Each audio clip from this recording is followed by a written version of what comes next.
పెట్టుకోవాలని చెప్పి అటు ప్రభుత్వ యంత్రాంగంలో ఉండే అందరూ కూడా మంత్రులు, ఎమ్మెల్యేలు, ఎంపీలు, ఇంకొక పక్కన ఎన్డీఏకి సంబంధించిన కార్యకర్తలు, నాయకులు, ప్రభుత్వ యంత్రాంగాన్ని అందరినీ ఒకసారి పేదల్ని దర్శనం చేసుకునే కార్యక్రమానికి శ్రీకారం చుట్టాం. అదే పేదల సేవలో. నాకు తెలిసినంతవరకు ప్రపంచంలో ఎక్కడా ఇలాంటి కార్యక్రమం జరగలేదు.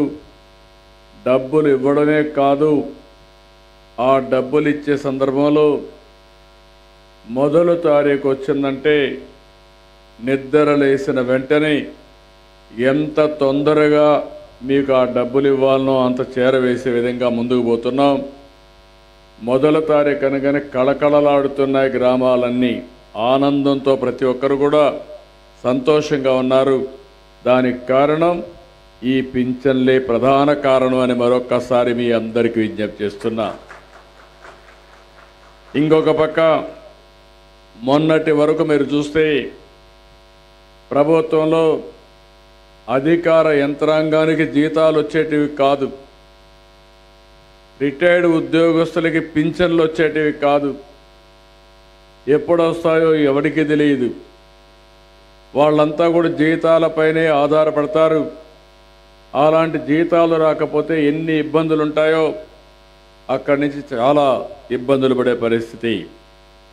నేను ఒకటే చెప్పాను ఆ రోజు, నేను కానీ మా మిత్రుడు పవన్ కళ్యాణ్ గారు కానీ ఇద్దరం ఒకే మాట చెప్పాం. ఈ రాష్ట్రాన్ని పునర్నిర్మాణం చేస్తాం, విధ్వంసం నుంచి వికాసం వైపు నడిపిస్తామని చాలా స్పష్టంగా మీ అందరికీ హామీ ఇచ్చాం. సుపరిపాలనలో తొలి అడుగు మొన్ననే 1 సంవత్సరం పూర్తి చేశాం. నా జీవితంలో చాలాసార్లు 4వసారి ముఖ్యమంత్రి పదవి నాకేం కొత్త కాదు. సమైక్య ఆంధ్రప్రదేశ్కి ఎవ్వరికి రాని అవకాశం 9 సంవత్సరాలు ముఖ్యమంత్రిగా చేశాను. అందరికంటే ఎక్కువ సమయం నేనే ముఖ్యమంత్రిని. 10 సంవత్సరాలు ప్రతిపక్ష నాయకుడిగా కూడా పనిచేశాను సమైక్య ఆంధ్రప్రదేశ్లో.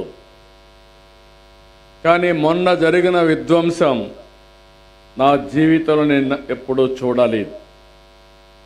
వ్యవస్థలన్నీ పడకేశాయి. ఆర్థిక వ్యవస్థ విధ్వంసం అయిపోయింది. డిపార్ట్మెంట్స్ ఎవరు పనిచేసే పరిస్థితి లేదు. నాలాంటి వాడికి 1 సంవత్సరం పట్టింది. ఈ సంవత్సరంలో మీరు ఒకసారి చూస్తే నేను ఆ రోజు ఒకే మాట చెప్పాను, సంక్షేమాన్ని